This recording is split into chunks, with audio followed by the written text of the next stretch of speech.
باللہ من الشیطان الرجیم بسم اللہ الرحمن الرحیم ایاک نعبد و ایاک نستعین صدق اللہ العظیم۔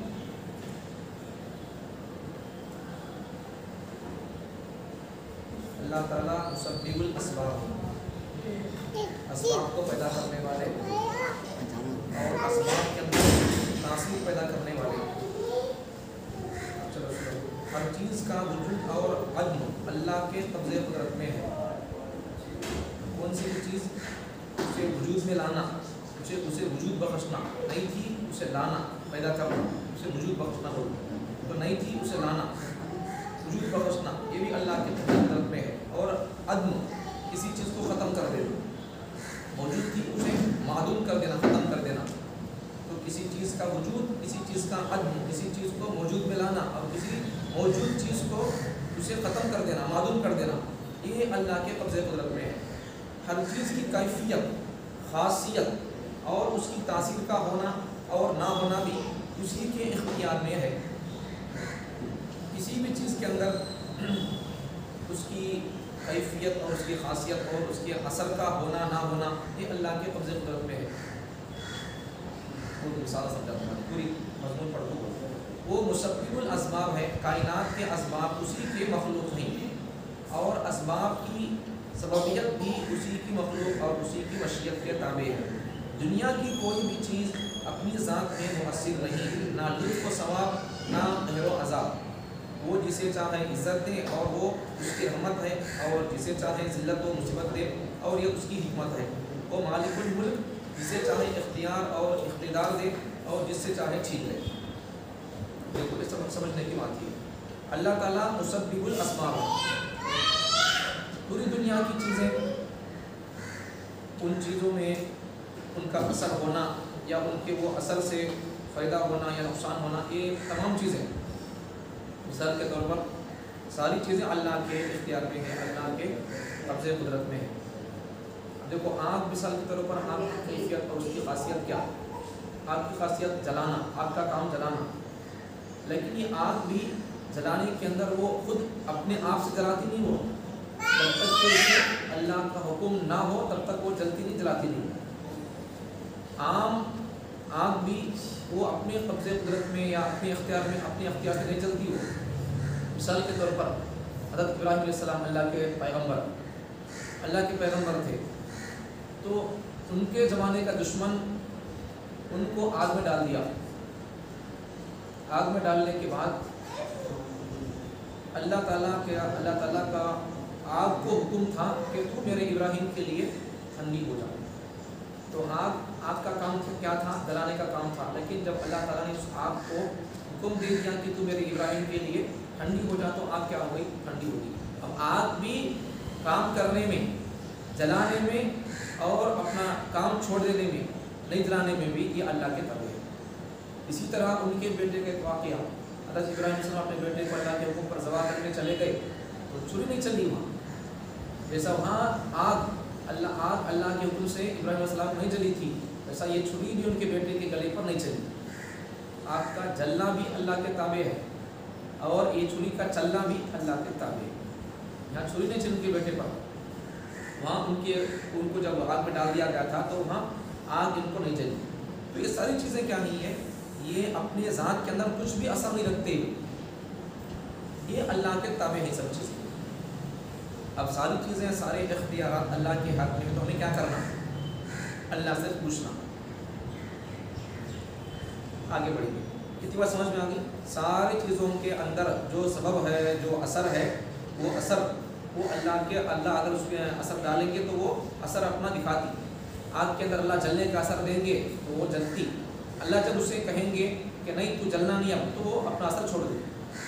چھری کو اللہ کہیں گے کہ تو چلنا اب، تو چلنا شروع کر دیتی ہے، کاٹنے کا کام کرنا شروع کر دیتی ہے۔ اللہ جب اسے حکم دے نہیں چلنا تو پھر جیسے حضرت اسماعیل علیہ السلام پر نہیں چلی تھی ویسا نہیں چلتی، اللہ کے تابع ہے وہ بھی۔ آگ بھی، چھری بھی، چاقو بھی، تمام دنیا کی چیزیں اللہ کے تابع ہیں۔ اللہ جب ان کو کیا چیز کا حکم دیں گے، کٹنے کا حکم دیں گے، کاٹنے کا حکم دیں گے تو کٹیں گے، کاٹیں گے۔ اللہ جب ان کو اپنے کام سے اللہ نکال دیں گے، نہیں تمہیں نہیں کام کرنا، تو پھر وہ اپنے کیا بولتی ہیں، آگ ہو کر بھی وہ نہیں جلتی۔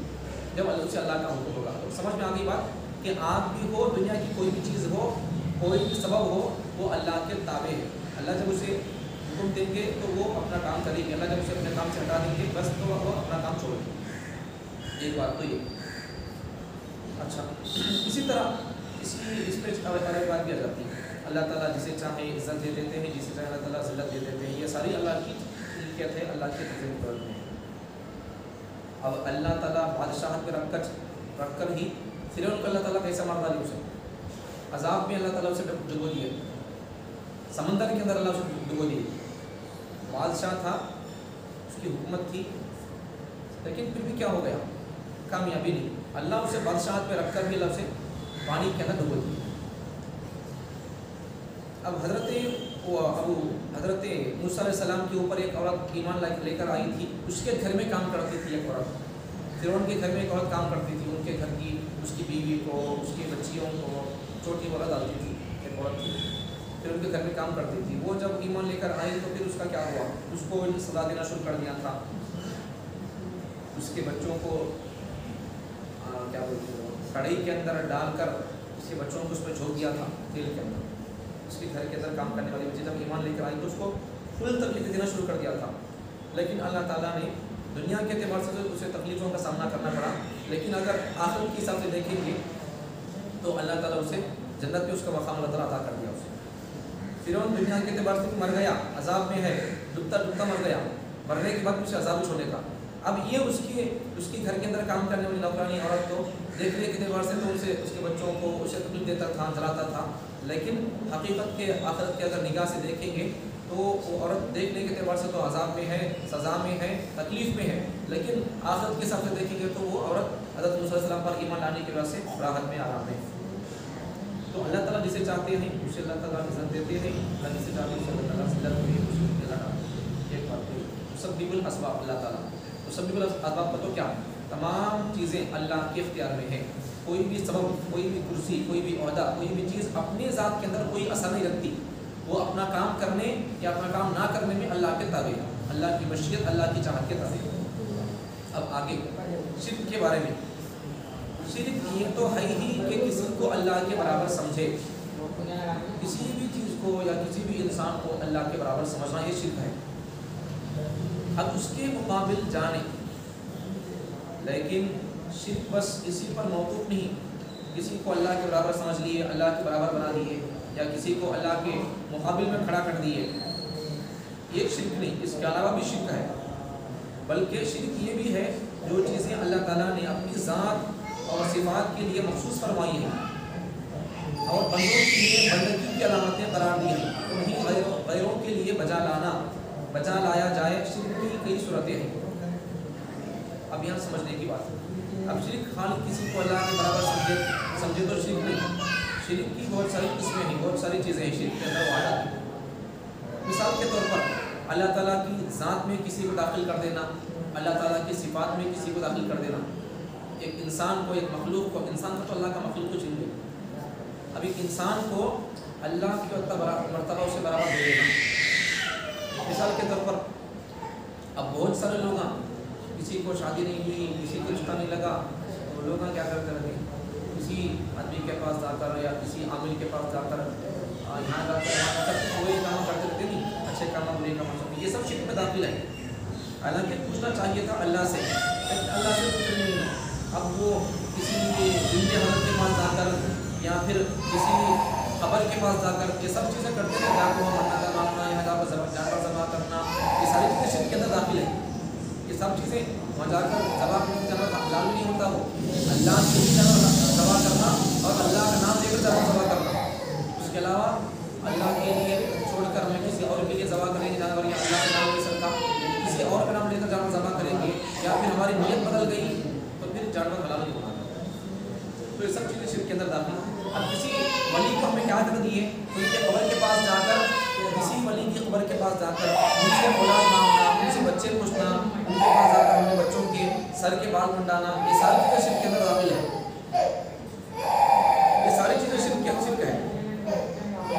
تو کسی ولی کو انسان کیا کر دیا, اللہ کے ذات میں یا اللہ کی صفات میں شریک قرار دیا.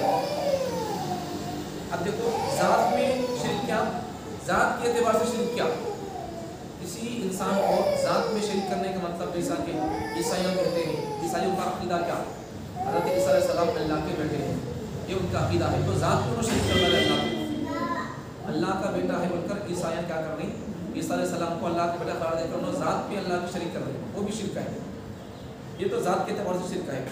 اور مجوسی لوگ انہوں آگ کی پوجا کرنے والے انہوں بھی ایک خدا نہیں مانتے، دو تین خدا مانتے، تو ذات میں شریک کر دی، یہ تو ذات کے اعتبار سے شرک۔ دوسری مثال کیا کہ اللہ کسی بھی بندے کے لیے غیب کا علم ہے یہ ثابت کرنا، کسی بھی انسان کے پاس اسے غیب کی باتیں معلوم ہے، سو بولتا، ہونے والا بولتا، کیا ہونا ہے، آئندہ کیا ہوتا، وہ سب بولتا، فال کھولتے نہیں لوگ، تو کسی بھی عامل کے پاس جاتا ہے، یا پھر ہاں ایک جنا ہے وہ کھڑا کے بارے میں، وہ اس کے پاس جا کر سب معلوم کر لیتا، بولتا کیا نہیں ہوتا، وہ بھی کیا بھی نہیں ہوتا، وہ بھی کیا بھی نہیں کرتا۔ جادوگروں کو بھی اللہ کچھ طاقت دے دیتی ہے، شیطانوں کی طرف سے کچھ طاقت ملتی ہے، لیکن وہ اللہ کی عزت رہتا، وہ خود سے کچھ بھی نہیں کر سکتے۔ تو جادو جو لوگ جادو کرتی نہیں، اس سے پہلے درس قرآن میں وغیرہ بات نہیں تھی، ہمیں پابندی سے اگر فجر کی نماز کو آتے ہوں گے یا اگر درس قرآن میں بیٹھتے ہوئے تو وہ سب سمجھ میں آتا، تو درس قرآن میں بات نہیں تھی فجر کے تفصیل میں کہ جادو جو لوگ کرتے نہیں، جادو کرنے والے لوگ ایسا نہیں کرتے، ان کا جادو کا اثر کیا ہوتا معلوم، ان کے دینار ہوتی، ہمیں بولتا نہیں یہ کرنے والا کیسے کرتا ہے، منگل کچھ کرتا، جمعہ کچھ کرتا، ویسا ان کے دینار نہیں ہوتے معلوم ہو، ان کا جادو کا اثر کب ہوتا ہے، تو جب انہوں جتنا ناپاک رہتی نہیں، جتنا غلیظ رہتی تب ان کی جادو کا اثر ہوتا۔ بعض عورتیں بھی جادو کرتی، عورتیں کب ناپاک رہتی تھیں، ان کے ناپاکی کے دنوں میں انہوں جادو کرتی، بھائی وہ تو ناپاکی کے دنوں میں کتنا غلیظ رہتی ہیں، کتنا پیخانہ کھا لیتی ہیں، غلیظ بس کما کرنا پڑتا سب کی کرنے کے واسطے، شیطانہ کی بات سننا، شیطانوں کو پوجا کرنا، شیطانہ کے سامنے سجدہ کرنا، ایسا ہوتا رہتا، انہوں سب کرتے رہتی ہیں، ان کا عقیدہ ٹھیک نہیں ہے، انہوں کری سو کام ٹھیک نہیں ہے، اب انہوں جا کر ان کے پاس کیا ٹھیک لانے جاتے لوگ ہمارے، انہوں خود ٹھیک نہیں ہے، ان خود مغلے کو کھا رہا سو تمہارے پاس، مسلمانوں کے مغلے کا آئے سو کے پاس مغلے کھا رہا ہوں، اسے خود گتی نہ کو، اب انہوں جا کر اس کے پاس کیا مسئلے حل کرنے جا رہی ہیں، کیا مشکلیں حل کرنے جاتی ہیں، تو خود مشکل میں ہے، اسے خود کھانا نہیں، پانی نہیں ہے، یہ کورس ہے کہ دھندا لگا کر بیٹھا ہوں، اب اس کے پاس جا کر لوگ کیا کر رہے ہیں، منتیں، مرادیں، پریشانیوں کا حل وہاں پوچھ رہی، اب یہ جو کیا کر رہے لوگ، عیسائی لوگ کیا کر رہے ہیں، ذات کے اندر شریک کر دی، عیسیٰ اللہ کے بیٹے بول کر، تو یہ لوگ کیا کر رہے ہیں، مسلمان اور دوسرے لوگ جانے والے ایسے جادوگر کے پاس یا ان کے پاس جانے والے لوگ کیا کر رہے ہیں،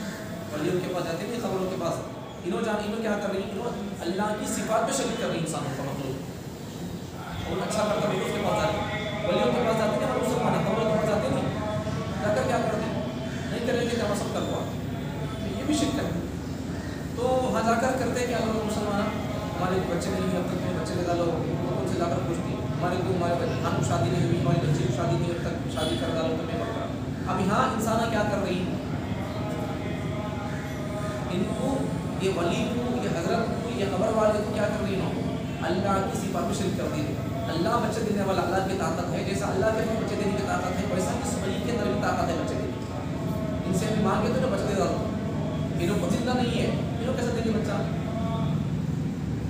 سمجھ میں نہیں، تو سب بہت کم کرتی مسلمان، تو اس سے بچنا چاہیے، ذات پہ شریک نہیں کرنا اللہ کے، اور اللہ کی صفات میں شریک نہیں کرنا، ذات پہ شریک کا مطلب عیسیٰ علیہ السلام کو عیسائی لوگ اللہ کا بیٹا بولتے ہیں، یہ بھی شریک ہے، ذات پہ شریک کر دیا اللہ کے، اب یہ مسلمان اور دوسرے لوگ بھی صفات میں شریک کر دیتے ہیں، بہت سارے کسی کے گھر میں بہت سارا قرض ہے، بہت سارا پریشانیاں آگے تو کیا کرتے ہیں لوگ، کہاں کی کیا نہیں کر پاتے، کہاں جاتے رہتے ہیں، ہو سکتا ہے یہ بات ہے کوٹ کر جا کر جمعہ کھاتا کرتے کام یہ تو کیا نہیں ہوتا، میں بولتا نہیں ہمیشہ، نبی بھی اختیار نہیں رکھتے، کسی کی تکلیف پائے، کسی کو موت آتی ہے تو بچانے کا نبی کو بھی اختیار نہیں ہے، نبی بھی بچا نہیں سکتے، نبی کے سامنے نبی کا بچہ مر گیا، انہوں خود بچا نہیں سکے، نبی کو بچا نہیں سکے، اب نبی انسانوں کو پیغام دے رہی، میں بھی کسی کو موت سے بچا نہیں سکتا، کسی کو موت آتی ہے تو سے موت ہے سرکار کیا نہیں کر سکتا، کیا دعا پڑھ تو میں پھوک نہیں سکتا، اور پھوکی تو اس کو میری دعا کی برکت سے وہ زندہ ہو جائے، ایسا نہیں ہے، کسی کو زندگی دینا، کسی کو موت سے بچا لیا جانا، اس کی طاقت میرے پاس نہیں ہے، نبی پیغام دے رہی ہے، نبی کے سب نبی کا بچہ انتقال ہو گیا آپ کے بچے کا، یہ بچا نہیں سکتا، سب چیزیں نبی کی زندگی میں، نبی کی 3 بیٹیاں چلے گئی دنیا سے، 3 بیٹی نبی ایک بیٹی نبی کے بعد چلے گی اما فاطمہ، 3 بیٹے نبی کے سامنے چلے گئے، اب پھر نبی کے بیٹے بھی چلے گئے نبی کے سامنے. کیا اس سے سمجھ میں آ رہا، اس سے میسیج اور پیغام ہمارے لیے کیا کہ نبی کے اندر بھی، خود نبی کے اندر بھی کسی کو زندگی بخشنا یا پھر کسی کو موت سے بچا لینا نبی کے پاس بھی اس کا اختیار اور طاقت نہیں ہے. بس اللہ کے پاس، اللہ چاہے تو کسی کو زندگی دے دیتا، اللہ چاہے تو کسی کو اللہ موت دے دیتا ہے. اب اللہ تعالیٰ حضرت موسیٰ علیہ السلام کو کیسا پالے؟ جو قوم، جو دشمن فرعون سخت دل تھا، عادل تھا، پورے قوم کے اندر، پورے شہر، پورے ملک کے اندر اعلان کر دیا تھا کسی کے بھی گھر کے اندر بچہ پیدا ہو، مرد بچہ تو اسے قتل کر دینا، اور اگر عورت بچی پیدا تو چھوڑ دینا اسے، ایسا اس کا قانون تھا. اب ویسے زمانے میں جس سال یہ قانون لگا تھا اسی سال اللہ تعالیٰ پیدا کر دیا موسیٰ علیہ السلام کو. پہلے کیا ہوا تھا، اسے کام پڑتا تھا، اس کے حکومت کو اسے کام پڑتا، اور آپ کی تعبیر جا کر ایک رجوعوں سے پوچھتا ہوں، جادوگروں سے، رجوعوں سے پوچھتا ہوں، تو اس کا آپ سن کر بولتے ہو تیری حکومت میں ایک بچہ پیدا ہونے والا ہے، وہ تیری حکومت کو مجھے ختم کر دے گا، ایسا دنیا اسے بولنے کے بعد کیا ہوتا، ابھی حکم ثابت کر دیتا، جاری کر دیتا، حکم جاری کر دیتا، کیا بول کر کہ اب ایک بچہ پیدا ہونے والا ہے ہمارے ملک میں، اگر وہ بچہ پیدا ہو گیا تو میرے لیے خطرہ ہے، میری حکومت کے لیے خطرہ ہے، اس لیے کیا کرو، پورے ملک میں، پورے شہر میں حکم نافذ کر دیتا، کسی کے گھر میں بچہ پیدا ہونے والا بچہ اسے قتل کر دو، بچی پیدا ہو تو کیا کرو، اسے چھوڑو، یہ کر دیتا تھا. اب جس سال انہیں حکم نافذ کرتا نہیں پورے ملک میں، اسی سال اللہ تعالیٰ موسیٰ علیہ السلام کو پیدا کرتا. عجیب بات، ایک تو یہ عجیب بات، جس سال ان قتل کرنے کا مرد بچوں کو حکم دیتا نہیں اسی سال حضرت موسیٰ علیہ السلام پیدا ہوتی. اور عجیب بات کیا، حضرت موسیٰ علیہ السلام کو ان کی اماں ڈرتے ڈرتے ایک کھیتی کے اندر بٹھا کر ایک نہر میں، نالی میں چھوڑ دیتی، نہر میں. اب وہ نہر بھی جاتا جاتا پھر ان کے گھر سے ہو کر جاتا تھا وہ کھیتی. اب وہ جب حضرت موسیٰ علیہ السلام کی امی کھیتی کے اندر رکھ کر، چکلی کی کھیتی کے اندر رکھ کر جب ڈال دیتی نہر میں، تو وہ نہر میں جانے والا وہ کھیتی بھی پھر ان کے گھر سے ہو کر جاتا تھا، وہ کھیتی جاتی. اب نہر میں جاتی رہتی کھیتی تو اس کی ویڈیو دیکھتے رہتے اوپر سے کر کیا کھیتی جا رہی، کیا ہے، کیا ہے، تو تب اسے کھیتی کو اٹھا کر دیتی، خوبصورت بچہ رہتا. یہ عجیب بات تو وہ اللہ تعالیٰ جس سال نافذ کر دیا حکم بچوں کو قتل کرنے کا، اسی سال اللہ تعالیٰ مسلمان کو پیدا کر دیا. اور تعجب کی بات کیا، عجیب بات، اسی کے گھر کے اندر، فرعون کے گھر کے اندر جو بچوں کا قاتل ہے، مرد بچوں کو مار دینے کا حکم دے دیا ہے پورے ملک کے اندر، تو اسی کے گھر کے اندر اللہ تعالیٰ نے حضرت موسیٰ علیہ السلام کو پالا. اور عجیب بات کیا معلوم، وہ ان میں سے حضرت موسیٰ علیہ السلام اٹھا لے کر حضرت موسیٰ علیہ السلام کو، اب بولا نہیں کوئی بچہ ہونے والا ہے، مجھے اور میری حکومت کو ختم کر دے گا، اور کر پورے ملک میں فیصلہ نافذ کر دیا، قانون جاری کر دیا، سب کو قتل کر دیا بچوں کو. اللہ تعالیٰ کیا کر دیا، اسی سال پیدا کر دیا، اس کے گھر تک پہنچایا اور اسی کو مار رہا. اور عجیب بات کیا، اٹھا لے کر یہ کر رہا، اور اس کے ایک مرتبہ ہاتھ بھی لے مار دی اور زور سے مار. اور ایک بات کیا، اس کے خرچے سے، اب یہ لوگ اس کا تو نہیں پیتے تھے، ان کی بیوی، اس کی بیوی بولتی اچھا اچھا ہے، نہ کو ماننا، نہ کو رکھ لے کے اچھا ہے بچہ ہوتا، اس کی بیوی بولتی اسے بول رکھ لیتی. رکھنے بعد کیا ہوتا معلوم، اب یہ بچہ دودھ کس کا ہوتا ہے، چھوٹا بچہ ہے، پورے گاؤں میں عورتوں کو دودھ جانے والی عورتوں کو ڈانس کر کے لاتے، اسی دودھ پہ پیتے رہتے. آخر کر حضرت موسیٰ علیہ السلام کی دینیں بھاگ رہے آپ آ رہے ہیں، اور آپ کو بولتی ہیں، پھر ان پر بولتی بادشاہ عورت ہے، اگر آپ کا حکم ہوتا ہے اسے لے کر آتے، ہو سکتا ہے کہ وہ دودھ نہیں لے گا، جا لے کر آپ بول کر بولتا ہے. حضرت موسیٰ علیہ السلام کی آپ جا کر حضرت موسیٰ علیہ السلام کی امی کو جانا نہیں کرتا، ڈرتی ڈرتی آتی جتنی چھاتے کے لگاتی دودھ کا شروع. اب عجیب بات یہ ہے، تیسری عجیب چوتھی عجیب بات، دودھ پلانے والے حضرت موسیٰ علیہ السلام کی اماں، لیکن انہوں آپ کو دودھ پلاتے رہتے نہیں، فرعون پاؤں میں رہتا ہو ان کی سما بول کر، انہیں آپ روز ان کی ذمہ داری کیا، ان کے اوپر بھی کام، ان کی ذمہ داری دیتا تھا کام، ان کے ہاتھ میں سپورٹ کر دیتا کام، کہ روزانہ دیکھو نا، روزانہ آنا، بچے بھی دودھ پلا کرنا، ہمیں ہماری طرف سے تمہارے کو تنخواہ دینا، ان کو تنخواہ دے رہا. جس بچے کا خطرہ تھا اس کی حکومت کے لیے، اس کے ذات کے لیے، اب اللہ تعالیٰ کیسا پڑھ رہا، اس کے گھر میں اللہ پڑھ رہا، اور اس کا تنخواہ، اس کے پیسے اللہ خرچ کر کے پڑھ رہا. ان پیسے دے کر عورت کو، ان کی ماں کو روزانہ آنا، لانا جانا، اور تنخواہ لے کر جاتا ہے. اللہ کی عجیب قدرت ہے، تو یہ عجیب اللہ کی قدرت ہے. تو کسی کے اللہ پالنا چاہے تو اسے پالتی کیسے ہی پال سکتے اللہ تعالیٰ. تو یہاں سے بات کیا، تمام تر طاقتیں اللہ کی چھاپ ہے، اللہ کیسا بھی کر سکتی. تو اس لیے کیا کرنا ہے،